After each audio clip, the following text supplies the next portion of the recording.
Hello there. So we only have 2 episodes of Masters of the Air to go, ladies and gentlemen, and it's a shame. It's a damn shame because I have really grown into this show. I think it has got definitely better as it's chugged along, and yeah, I find myself thinking the show it's at its pinnacle, but we only have 2 episodes left, sadly. So what's going on, guys? My name is Elie Moses, a 24-year-old law and film student here from Sydney, Australia, absolutely shooting his shot, and today we are up to episode 8 or part 8 of Masters of the Year. This is the penultimate episode for this mini series. Let's get into the reaction. Let's see what's in store for us. Let's have some fun with this thing. Let's go.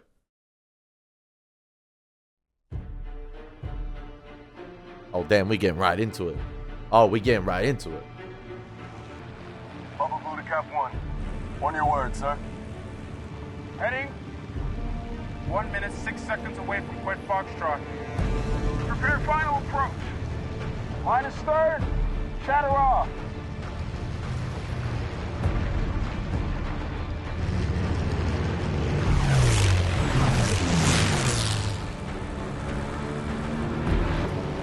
Coming into range. Bombs away.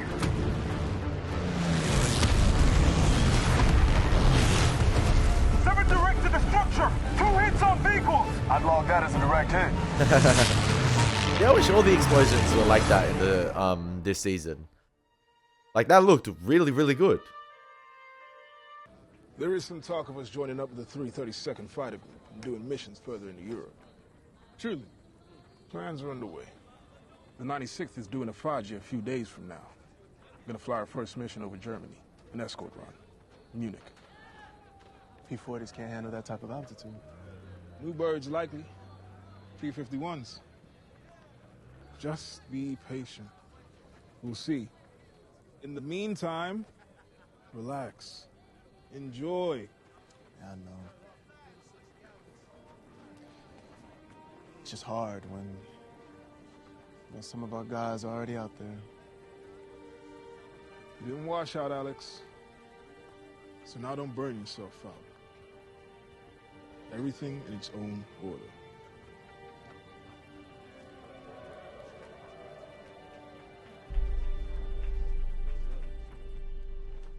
Bases loaded, top of the ninth. 2 outs.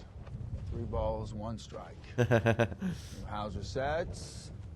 Delivers, curveball, big swing and a miss from Keller for strike 2.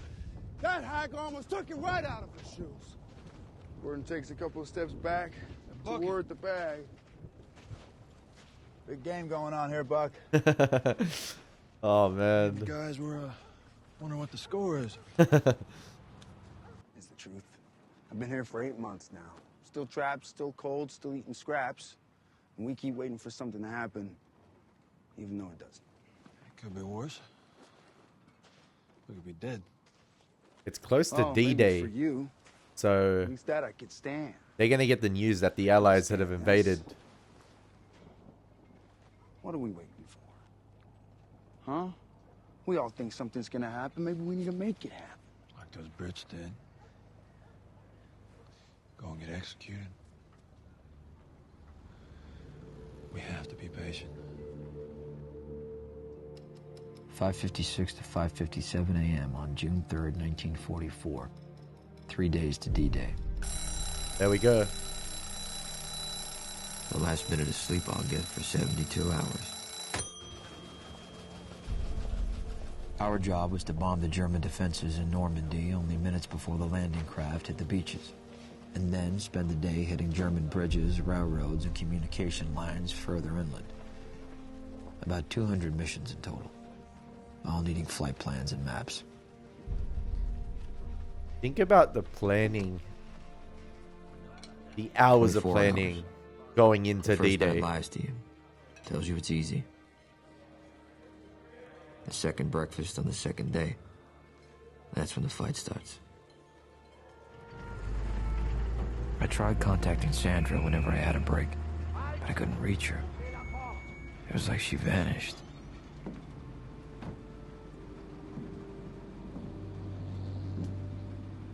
Papiere?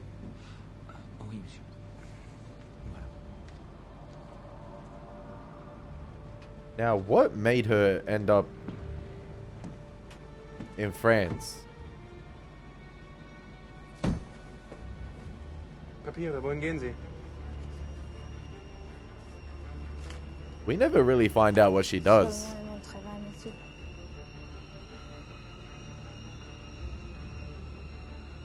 He could be an undercover operative for all we know. I don't know.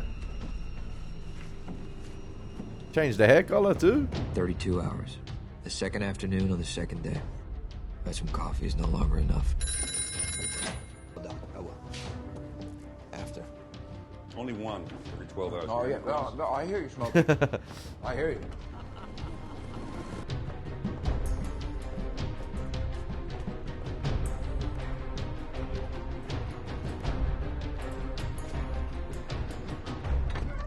What is Sandra up 60 to? hours. Your mind starts playing tricks on you.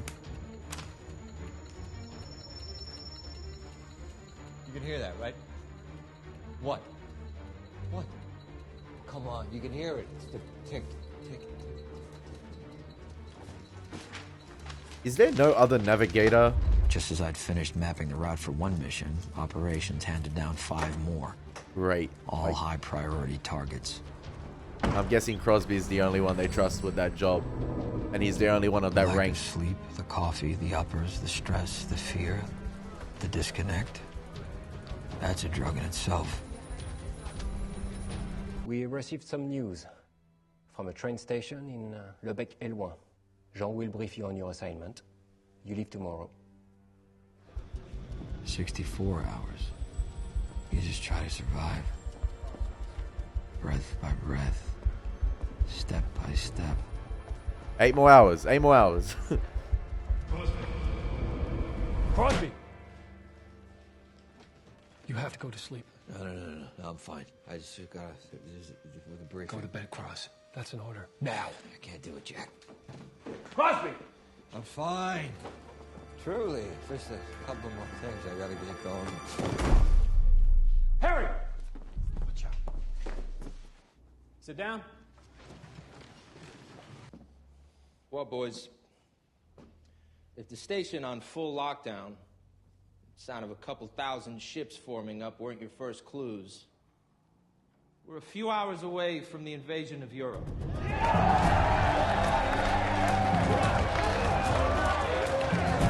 Yeah, if only they knew at the time how many lives it was going to cost. Like, I feel like this is coming full circle here, having seen Band of Brothers, like, and the Pacific. Just seeing the different perspectives of D-Day now. I think it's great stuff. No, I don't have any last words because I'm gonna see you again. All right? Just take off, do your job, you land, and then you're gonna be giving me some words of wisdom.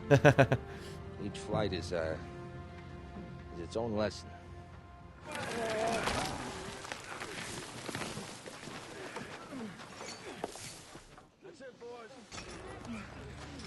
There you go. Keep that pressure on. It's coming. There you go, Simmons. Keep that pressure on. Oh, this looks like a work camp the way you jackasses are grinding away. Now the ground station, I've got a chance of actually getting wood for cook fires. Now take a break. Come on, let's play some ball. Boys want to play some ball? Huh? No? Ball, Murph? Come on, skins versus bones. What do you say? Skins can be the away team. Actually, no. We're all away. We're both the away team. So Bones can take first bat by mutual agreement. Either pitch in or knock it off. Why don't you shut the hell up? What the hell's wrong with you? Ain't gonna help. Stay out of the way. You're the new king of the camp, and I'm just in the way. Egan losing it in here, man. No baseball, just work. That's all he wants to do. 8 months with the same things every day. Work. You got a stump to pull. In this prison, got to do something to a man. Get back to work. Get up, homie. Get off me. How's that? Get in. Wait, you can't hit. Hey, that's enough, fellas. See my sweetheart. Oh, come on, man. Okay, here you go. Good. Now you see, that's 23.7 acres of live lolly pine. Prime timberland, too. Man said he gonna hold it for me. Is that right? Mm-hmm. Evening, Captain. Colonel Davis to Munich. Now, you know I can't toast to any mission with a loss of even a few bombers. We were 12 bombers for every fighter. On a raid escort? They knew we would spread too thin. Only losing a few bombers is a major victory. Brass is expecting much heavier casualties. Brass doesn't know what they should expect. What's really possible? On mission counts alone, I see men who should already be captains, majors. And we both know why they're not, and we both know why they may never be. Can't change the weather, Colonel. We'll just keep getting better at charting new courses. Is it a race thing? That's why. Sailing and vision, unlimited. That's why they'll never be promoted. We need a fourth. Partners are cutthroat. What you think? Shit, there's still time. There's still time! God damn it! Pants! Pants! For the hell of my pants! Come on, God damn it! 7:30 Saturday morning, Cross. Huh? You've been out of it for 3 days. Damn!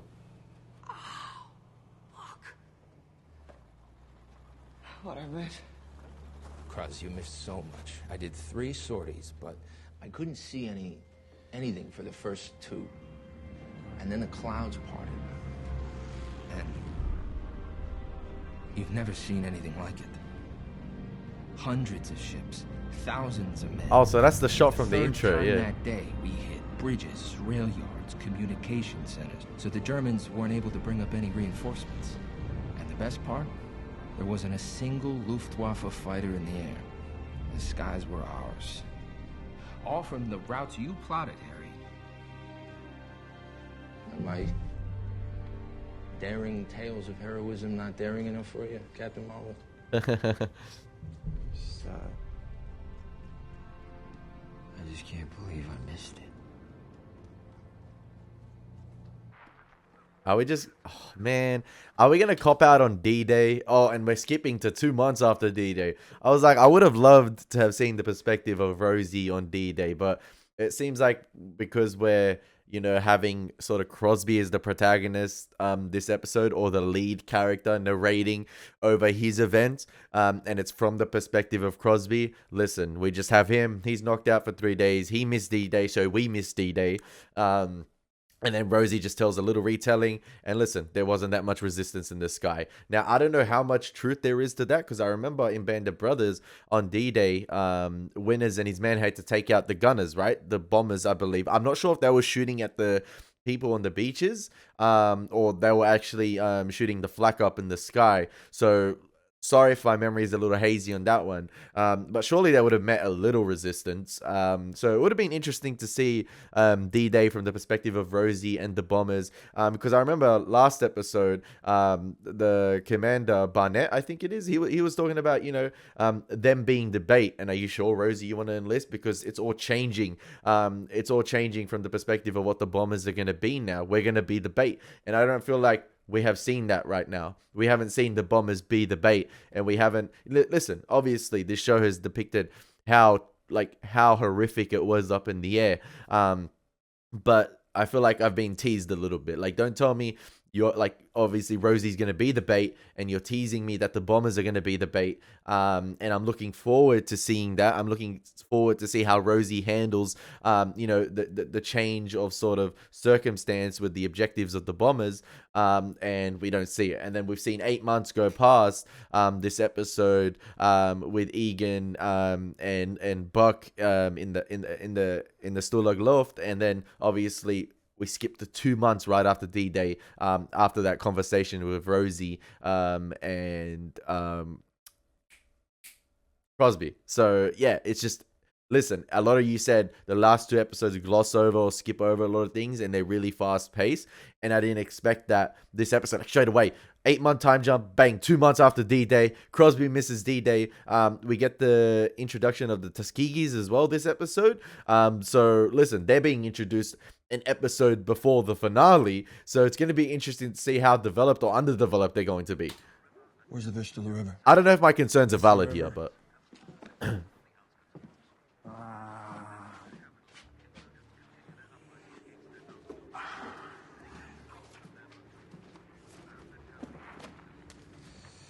It seems like with the D-Day invasion, it's given these boys something to do now. No, it's less. Keeping updated on the events. Yeah, but now our guys are here, almost to Paris. Hitler's worst nightmare, a two-front war. With us right between them. Well, the Krauts will slaughter us before they let us go. We won't go without a fight. We need to make more weapons, whatever we can. There's one other scenario. They force march us out of here before the Ruskies can set us free. Move us somewhere deeper in the Reich, say, Bavaria. That's leverage all those POWs. How would they do that? Like this. We need to start preparing now. Conserving rations, getting the men in shape. Everything we do from this point on needs to be to prepare for all three scenarios. Mass execution, forced march, or pitched battle.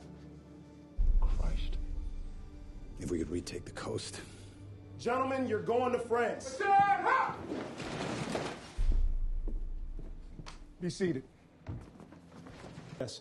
Colonel, sir, Toulon is 473.51 miles away, and that is 947.2 miles round trip. And the maximum fuel range of all P-51s is only 999.8 miles. And that, of course, is before you take into account the drag coefficient plus the excess weight of the munitions, which are both variable and will obviously cause a faster fuel burn.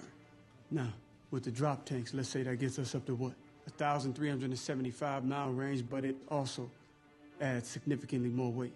And if we kick the tanks after the run, that'll drop us a couple thousand pounds. But we'll still fall hundreds of miles short, sir. My guy came in and cooked. And his voice sounds amazing. You're right, Lieutenant Macon. This is going to be close, but it's not impossible. You use every drop of gas in your wing tanks. Try to make it back to friendly territory someplace. We're going to give you IDs, so if the Germans don't get you as soon as you land, you can be somebody else. And you might be able to blend in with the population. You're not blending in. Are we Tuskegee men or what? Sir, yes, sir! Will we get this job done? Sir, yes, sir! Then let's take care of it! Here you go, sir. Yo, the Tuskegee is a badass, man. I've only seen like 5 minutes of it. Everybody got their ID packages. Margot Robbie. What a name for a plane. The edge of the front's moving pretty fast across the mountain range. It's time. We'll do it. It's all mathematics. Yo, that one scene right there, I'm already rooting for Colonel Macon, like, or Lieutenant Macon. Sorry, I'm already like, you know, Macon, you better make it alive, man. It seems maybe they sacrificed the events of D-Day to give the depiction of the Tuskegees doing their mission here.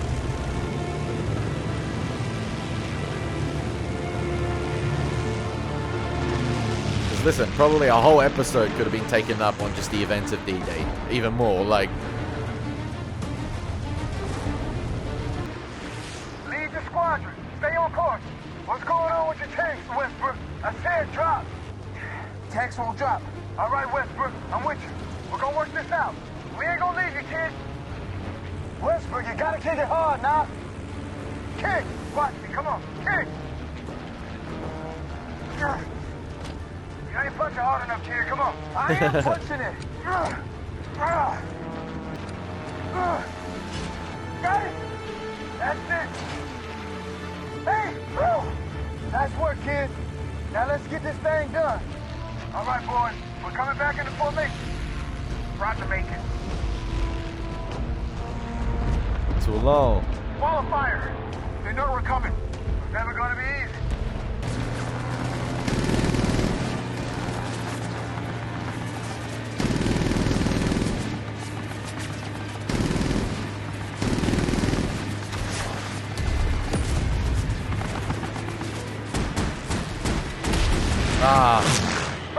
Hit! I'm hit! Get out of there, kid!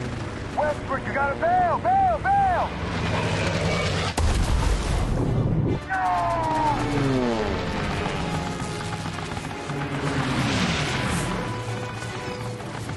I think he's still... I'm not sure if he's still alive, but he's deep in enemy territory.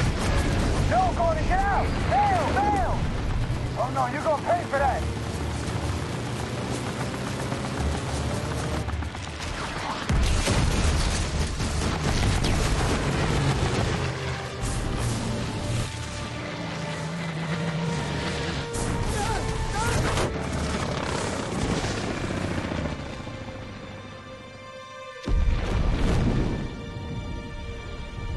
Macon is done, man. No.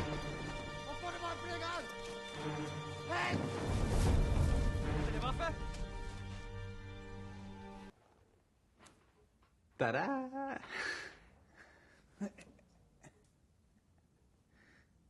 Really? Really, brother? Really? You want to do a smoke trick? Keeping the bendo. So, how are things in the States? Alexander Jefferson, second lieutenant, 0819461. Name, rank, serial number. That's all you're going to get. Let's not be so formal, Jeff. I feel as if I already understand you. Bro, listen. Playing the nice game Your ain't going to father work. Worked over 10 years at the Elie McCoy Manufacturing Company, assembling air brake lubricators. He earned $17 a month. No wonder you went into chemistry. We Germans value scientists greatly. Although I'm sure there must be many American laboratories who would hire you as a toilet cleaner. So, what was your target that day? Richard D. Megan, second lieutenant, 0821916. How did you hurt your neck? Yo, Macon in all sorts, man. He's like... Second lieutenant, 0821916. I love jazz. I still remember visiting Paradise Valley in Detroit. You must know it. Alexander Jefferson, second lieutenant, 0819461. Yo, I wonder what the Germans thought about, like, the Americans or any of the allies that they captured. You know, I'm guessing some maybe would have crumbled and handed information. But I wonder what they thought about the ones that were just, like, name, rank, serial number. Like, these guys, you know, fair play. They surely they had some respect for them, you know, being that hard to crack. Like, that resilience was, you know, unheard of. The place in Los Angeles where all you blacks are forced to live. Yes, it's Watts. I'm familiar with those places. And obviously trying to trigger him. So... Why do you fight for a country who treats you like that?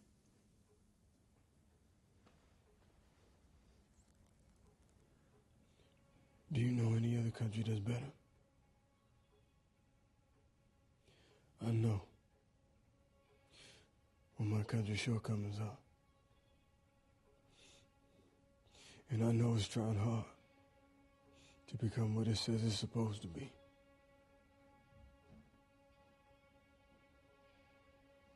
And when I get back, I'm gonna help them do that a lot faster. Yo, Macon, gangster, bro. Gangster. How you gonna introduce him in the second to last episode? He's gonna be one of my favorite characters. Oh, are they coming into Still Look Love 3?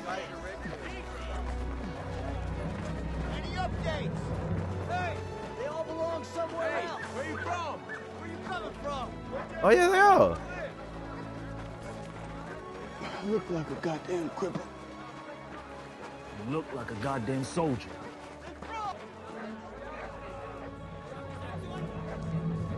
Hey, Redtail! I saved their asses so many times, I tell you what. What unit you guys with? 332nd. Here, let me help you there. I'm over in the north. Thank you. Yeah, come with us. We'll get you fixed up.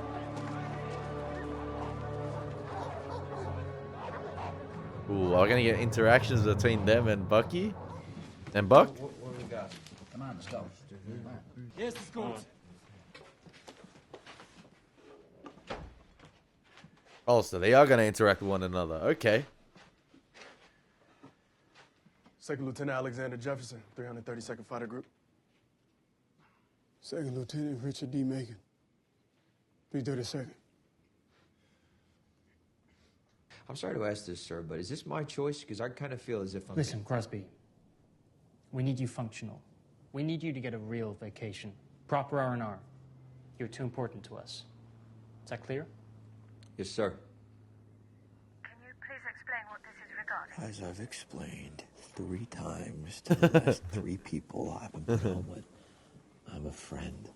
I've been calling for a couple of days now. Simpleton Westgate gave me this number to reach her. Captain Westgate is not available, sir. captain? Okay, well, is she out for lunch? Will she be gone a long time? I'm not at liberty to say. Okay, can you just tell her that... Yeah, she deep in. You tell her I'm going home on leave, and this will be my last time in London for a while. I'll put through the message, sir. Thank you. She deep in, man. She deep in. That's double barbed wire. There's a guard tower every 50 meters and dogs everywhere. Running out of here is out the question for me anyway. Playing it right when it had to run. I don't know, Bob. I'm telling you, it could work. Well, even if we get the truck, and now that I can believe, and even if we recruit one of those white boys to drive it, It's gotta be two. Crowd's always traveling pairs. Okay, so we got the truck, we got the two white boys in Nazi uniforms. Still, what, took us 4 days to get here from Frankfurt. Yeah, and half of that was by train. Point is, where we gonna refuel? It ain't like we could just stop off at some POW camp and top off. We ride until it's empty, then we hike from there. 3 days might get us to friendly territory. Alex mapped it out. What do you think of him? I don't think anything of him. Maybe we should. Girl of your dreams, huh? No, not mine. No, my dream girl is 5'2". River hips, skin like Lena Horne. You know, I started out wanting to be a fighter pilot. And I ended up falling in love with the big birds. Yeah, been building model planes since I was a kid. Built every model imaginable. But my masterpiece, you know, my absolute masterpiece, is a Supermarine Spitfire with twin 2-foot floats, 3-foot wingspan. Drew the plans myself from newspaper photos. How about that? Yeah. What are you reading there? A story about an artist. He sacrifices everything to pursue his passion.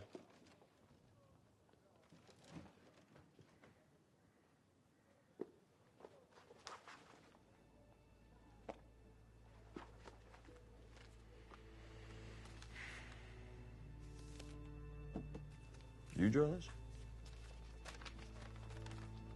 Did he just map out the camp? Yes, sir. Is this the scale? More or less.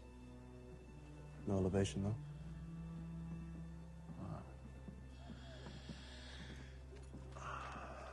You know, we could use your help. We? There's a group of us figuring out next moves, running scenarios. We can't just stay sitting ducks. Yeah, I noticed the new and improved super goons around. I got a plan for that. What would you need me to do? This. We need help charting the area to get out of here. Back on that first day, all the guys looked to you. You had the final say. Why didn't you gripe about us bunking an 8? Well, let's just say I at least knew you weren't spies. Ain't that a bitch? Gail Clevin, Major, 100 Bomb Group. Everybody calls me Buck. That's a badass Second interaction, Lieutenant Alexander man. Jefferson, 332nd Fighter Group. You can call me Alex. See, that's a great interaction right there. For you. You hand over the papers, immediately grab the wrist, bring the ball straight across the table. Oh, we going straight into this. Okay. Knock him clean out. That's it, fellas. Angle it. Center yourself. See that way, center your gravity got more leverage. If in doubt, so splinters will take the whole thing up. Okay? Cutting edge can do no damage at all. So, from the interaction they first had when they went into the room, is it because, was there some racial tension there? Or was it just because, there were, new individuals bunking in the 8? Is that it? And they didn't like didn't want to take in any more individuals, or is it a combination of both? Is it because they're just from the 332nd fighter group, or is it because listen, they've been here for over a year now? It seems, I think it's over a year, and they just can't afford to see familiar faces. Is it a combination of everything, or did the race issues from the US continue over to here, and those opinions of those individuals didn't change, obviously, going into the war? And listen, Macon was talking about it already, with the German commander right there, in terms of like he's gonna do everything he can when he gets back home, to try and rectify it. You go straight into the neck, okay? And then you're gonna push it forward and rip his throat out. Damn. You got it?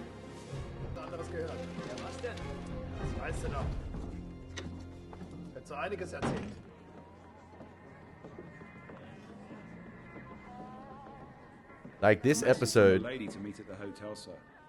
Okay. Thank you. like this episode is moving at lightning speed. Lightning speed. Sandra? Come out or I'm coming in. Did she take her own life? Sandra. No. Okay. Why did I think the worst for a second?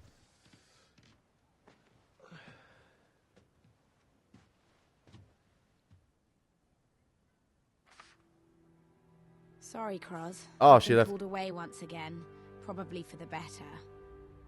You belong with Jean, and we've still got a war to win. I'll always remember our time together fondly. Love, Sandra. Oh, so we really just gonna cut it off like that? Like, really? That's it? Like, When you get it out? Tomorrow morning. 4 weeks in New York City. Mm-hmm. God, how I envy you. Oh, yeah? You know, I told Colonel Jeff I didn't want leave. It'll be good for you. What's that supposed to mean? Means I think it'll be good for you. Excited to see Jean?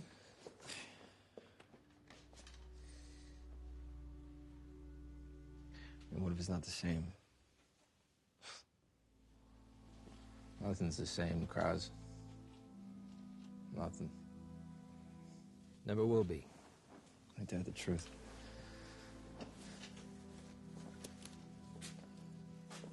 Jesus Christ.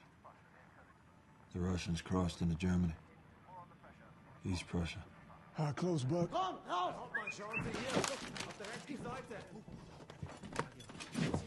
yeah, they gotta move quick. They gotta move quick.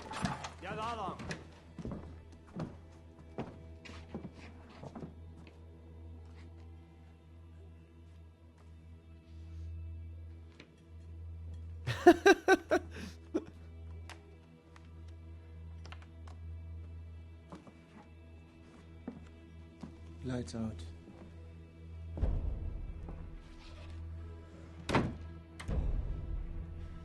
They're close. They're really close. They might not even have to do the escape plan they are thinking of, because Goons gave us 30 minutes, then we march.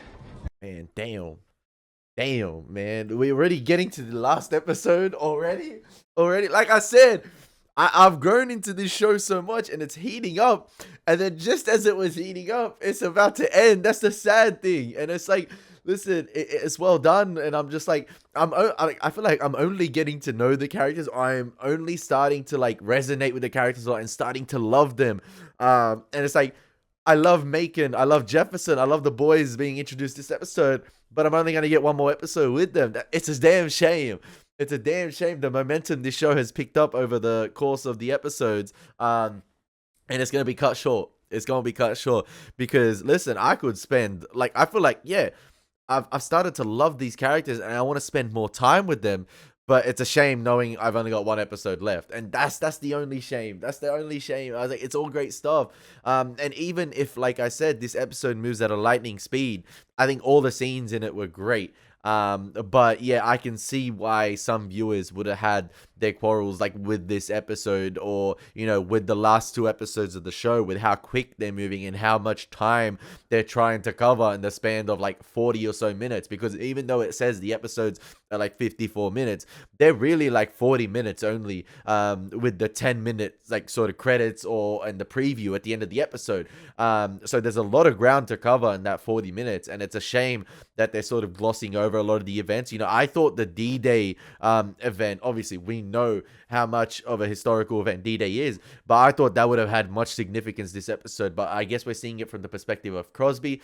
He was knocked out during the D-Day, so like I said, the viewers, you know, knocked out during D-Day. We passed that time with Crosby, and we get a little bit of a fill-in with Rosie. And I'm not sure, again, if the choice to depict D-Day or not to depict D-Day was due to budget constraints as well, because it seems like, listen, you saw that beautiful wide shot with all the naval ships, all the bombers flying over Normandy, and it looked amazing. It looked amazing, but it was only for that shot. It seemed like, yeah, let's, you know, depict how, how massive the scale of the event was, but let's depict it in one wide shot, and then obviously we dissolve out back to Crosby and Rosie talking with one another. So yeah, it's a shame that we glossed over those events, but I still think all the scenes in this episode were great.